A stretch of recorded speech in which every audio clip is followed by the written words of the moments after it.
वेंकटेश्वर महाराज की, बोलिए अखिल भारतीय सिद्धार्थ प्रसाद परिवार की। जो श्याम का दर्शन दिया करे, ऐसी शिवो जो प्रभु चरण में बंधन दिया करे। हीरे मोती से नहीं शोभा है हाथ की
चरितं तुवेषां हृदयं सदा पूर्णमदैव रूपम् गुरुर्वै चिदान्यं दुर्गां भवामि। संसार में जितने भी उच्च कोटि के ग्रंथ लिखे गए हैं वे भारतवर्ष में हैं। और भारतवर्ष में इसलिए है कि सभ्यता की आंख सबसे पहले भारतवर्ष ने खोली, जिसमें दूसरे देशों का कुछ पता ही नहीं था। असभ्य जंगली बर्बर और मूढ़ थे। उस समय हमारे ऋषि सिंधु नदी के किनारे वेदों की ऋचाओं का पाठ करते थे, देवताओं का आह्वान करते थे, देवताओं से वार्तालाप करते थे और अपने शरीर में दैविक शक्ति को जागृत करके उन सिद्धियों को, उन सफलताओं को, उन चिंतनों को प्राप्त करते थे जिनके माध्यम से जीवन पूर्ण होता है। उन श्रेष्ठतम ग्रंथों में हमारा ऋग्वेद है, यजुर्वेद है, सामवेद है, अथर्ववेद है, बृहदारण्यक है और 100 से ज्यादा उपनिषद हैं, मुंडकोपनिषद हैं, ब्रह्मोपनिषद हैं, नारदोपनिषद हैं। श्रेष्ठतम ऋषि हैं, वशिष्ठ हैं, विश्वामित्र हैं, अत्रि हैं, कणाद हैं, पुलस्त्य हैं और इस परंपरा में शंकराचार्य हैं, गोरखनाथ हैं और यह परंपरा पिछले 50,000 वर्षों से चली आ रही है। हम कोई हमारी जड़ें 100 साल या 200 साल या 1900 साल की नहीं है। बाइबल की रचना 1990 से ज्यादा नहीं हुई। ईसा मसीह को पैदा हुए 2000 वर्ष नहीं हुए। मोहम्मद साहब को जन्म हुए 2500 वर्षों से ज्यादा समय नहीं बीता। बुद्ध और जैन को और महात्मा बुद्ध और महावीर स्वामी को 3000 वर्षों से ज्यादा समय नहीं बीता। जहाँ केवल 1000 वर्षों की गणना बाकी धर्मों के लोग करते हैं, वहां हमारा यह धर्म और जहाँ हमारा हम धर्म कर्म कह रहे हैं तो हमारा धर्म का मतलब हम इतनी संकीर्ण मनोवृत्ति में नहीं जा रहे हैं। ये मेरा धर्म नहीं है कि मैं हिंदू हूँ और मैं मुसलमान हूँ, क्षत्रिय हूँ। ये तो आज के राजनीतिज्ञ वालों के शब्द हैं, हमारे शब्द नहीं है। हमारे ऋग्वेद में ऐसा कोई शब्द नहीं है। ऋग्वेद में तो ये कहा है कि जो भी धारण करता है वह धर्म है। आप जो भी धारण करते हैं, धार्यति स्वधर्म, आप मन में जिसको मानते हैं वो आप धार्मिक हैं, धर्म है आपको। इसमें उसने किसी एक शब्द विशेष को प्रार्थना नहीं दी। ऐसा क्यों नहीं कहा कि आप इसी को मानिए, इसको मत मानिए, ऐसा उन्होंने नहीं कहा। ये तो बात के लोगों ने कहा। ये तो हमारे पाखंडी और ढोंगी और पाखंडी और छोटे लोगों ने कहा। हमारा विशाल हृदय तो अपने आप में इतना अधिक विशाल है क्योंकि हमारे ग्रंथों में एक व्यापकता है, एक विशालता है और इतनी विशालता है कि हम, यदि मैं एक शब्द मुसलमान शब्द प्रयोग करता हूं, मुसलमान के कुरान में साफ लिखा हुआ है कि जो नमाज नहीं पढ़ता है वो काफिर है। जो 5 बार नमाज नहीं पढ़ेगा वो जन्नत में जाएगा नहीं, वो दोजख में जाएगा। बाइबल में साफ कहा है जो चर्च में जाकर के प्रभु यीशु के सामने अपने अपराध की क्षमा याचना रविवार को नहीं करेगा उसको स्वर्ग नहीं मिलेगा। उस धर्म ग्रंथों में लिखा है कि तुम्हें ऐसा करना ही है, मान दिया है, मजबूर कर दिया है। और हमारे धर्म ग्रंथों में जो मंदिर जाता है वह भी हिंदू है, जो मंदिर नहीं जाता है वह भी हिंदू है, जो हनुमान जी की पूजा नहीं करता है वह भी हिंदू है, जो हनुमान जी की पूजा करता है वह भी हिंदू है, जो मस्जिद में जाकर के नमाज अदा कर लेता है वह भी हिंदू है, जो मुसलमान को गले लगा देता है वह भी हिंदू है, जो वेद पढ़ता है वह भी हिंदू है और जो बाइबल पढ़ता है वह भी हिंदू है। हमारा एक चिंतन, एक व्यापक दृष्टिकोण है।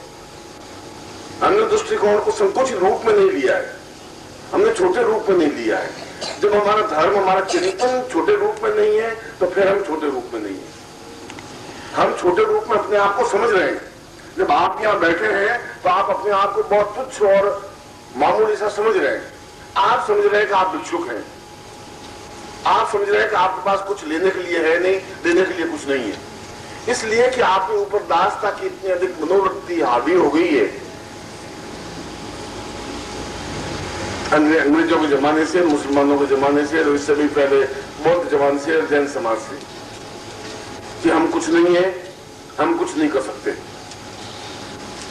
और मैंने अपने शिष्यों को यही कहा कि हमारे जीवन में सब कुछ है। यह सब कुछ अपने आप में गीता स्पष्ट रूप से जब भगवान कृष्ण कह रहे हैं कि अहम ब्रह्मास्मि, मैं ब्रह्म हूं, अंदर विराट है, और उसने विराट रूप को जब दिखाया कि पूरा संसार मेरे अंदर विद्यमान है, आवश्यकता इस बात की है कि हम उस विराट रूप को निकाल करके देखें। कहीं जाने की जरूरत तो कुछ नहीं रही, कुछ खरीदने की जरूरत नहीं रही। ऐसा किसी ने नहीं कहा तुम गीता खरीदो, ऐसा भी नहीं कहा तुम महाभारत खरीदो या भागवत खरीदो। रोज रोज गीता का पाठ करने से, रोज रोज रामायण की चौपाइयां पढ़ने से कुछ नहीं हो सकता, रोज रोज बाइबल की स्तुतियां करने से कुछ नहीं हो सकता। अगर तुम स्वयं ब्रह्म हो और केवल तुम हो ब्रह्म हो, अहम ब्रह्मास्मि, मैं ब्रह्म हूं, जब मैं अपने आप में इतना विराट हूं तो मेरे अंदर वह सारी शक्तियां हैं, तभी तो ब्रह्म हूं, नहीं तो वेद व्यर्थ है। और हमारे वेदों को तो बाइबल ने माना है। और बाइबल में आपको उदाहरण दूं तो कम से कम 400 सूक्तियां ऐसी हैं जो वेदों से सीधी ली